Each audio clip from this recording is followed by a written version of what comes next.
Nowadays, we can get caught up with politics. And we can kind of think like, damn, this sucks. I'm fed up with this. I wish I could go back to living in simpler times. But the question is, were they really simpler? How have politics changed? Were politics much more simpler back then? Were they better? Question mark. Well, let's find out. So let's go through every ancient political ideology ever. Or at least, some of the more important ones. Ancient American tribalism, including Mayanism, Inca imperialism, and the Aztec hegemony. Between these three, American empires, they all had their way of living. Mayans believed more in gods and had things like priests, timekeepers, and cosmic intermediaries. The calendar relied on astronomy, and there was lots of rituals at stake. Incas were very organized politically. There was no money, no private land, and just a lot of state control. It was almost a form of socialism or communism in a way. The emperor owned everything, but the state kept you fed. The Aztecs ran a sort of tribute empire. Conquered cities paid in goods and people, especially for ritual sacrifices. Power was centralized, but not in a kind way. The Aztecs ruled through fear, which made them powerful. Greek democracy. Greek democracy, especially in Athens, was revolutionary. Citizens, majority of citizens, voted directly on laws and decisions. It wasn't perfect, and there was a lot of exclusion, but the idea of people having a say was quite new at the time, and Greek democracy was quite an interesting experiment. Building upon Greek democracy, let me introduce Roman republicanism, and not this modern republicanism, but this one. Rome's republic was a mix of aristocracy and democracy. Elected officials, checks and balances, and of course, the Senate. The idea was that no one person should hold too much power. There was even multiple rulers called consuls, which split the power up between leaders. The ideas of Roman republicanism have echoed in modern democracies like America or France. Roman Imperialism. But then after, the age of emperors was set to dawn. Rome went from republic to empire, and with it, the idea that Rome had the right to conquer, civilize, and rule other peoples came to fruition. Glory, order, and roads were everywhere. Rebellion, colonization, and brutal control paved the way to a bigger Rome. Rome's imperialism was driven heavily by military conquest. It began with the unification of the Italian peninsula, and then it expanded to Carthage, because of the Punic Wars. Greece, Gaul, Egypt, parts of Britain, the Middle East, and North Africa eventually also got invaded. Rome was very strategic in integrating conquered peoples. Some were granted full Roman citizenship, while others were granted partial Roman citizenship.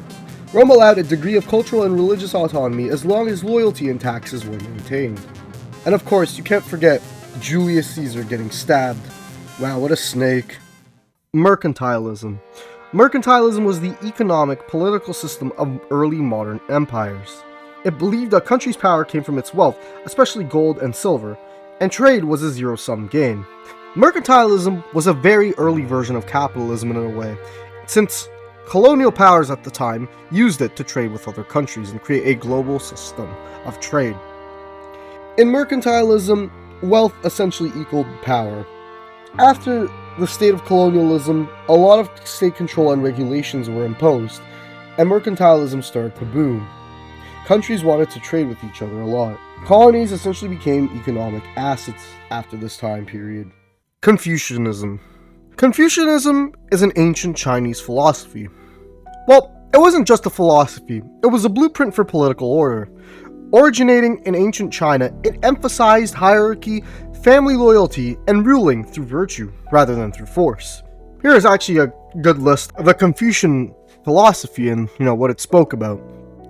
In Confucian politics, the ideal ruler is like a good father, wise, moral, and respected, not feared.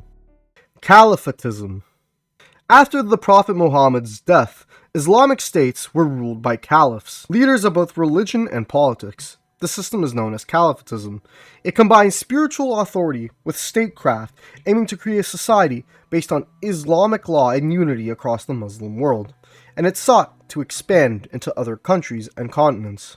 There were many different caliphates throughout Middle Eastern history, but the most important ones were the Rashidun Caliphate, the Umayyad Caliphate, and the Abbasid Caliphate. I definitely said that right. Some people would argue the Ottomans were also one, I guess.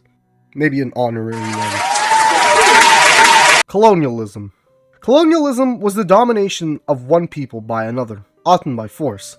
Colonialism mainly stems from European countries going over to other continents and taking control of their lands and creating colonies. These colonies served to give resources to the original colonial power. These colonies were taught the original colonial power's language and were taught to adapt to its ways. Colonialism consisted of political domination over other countries. It also consisted of major powers imposing certain languages, certain cultures, certain religions, and certain types of education on other countries. And, of course, the most important part, taking land. Countries like Britain, France, Spain, Portugal, Germany, Italy, the Netherlands, and Belgium all focused on intercontinental colonialism, while countries like America and Russia were kind of more localized. Oh, and of course, the Japanese too. Feudalism. Feudalism dominated medieval Europe and parts of Asia. It was all about land and loyalty. To be more specific, kings and monarchs were at the top of the hierarchy, and they granted land to nobles. Nobles then received land from the king and pledged loyalty and military support. They in turn granted land to the vassals/knights. Knights then served the nobles in exchange for land. They provided military service when needed. The lowest of the class then worked on the land. They were serfs, they were peasants, they were bound to the land, and they didn't have a lot of rights. It was essentially like a rigid, pyramid-like structure where the classes couldn't really move. It wasn't centralized or democratic, power was personal, and it was based on who you owed and who owed you. So yeah, times have changed, for the better or for the worse. Either way, things are getting a little funky. And we can look back in the past and see how politics has evolved, and how it might continue to evolve years, decades, and centuries into the future. But who knows, maybe one day we'll come across that perfect ideology. Knowing us though, probably not. Because there is always going to be that one person that argues that Coke is better than Pepsi. When it's the other way around, obviously.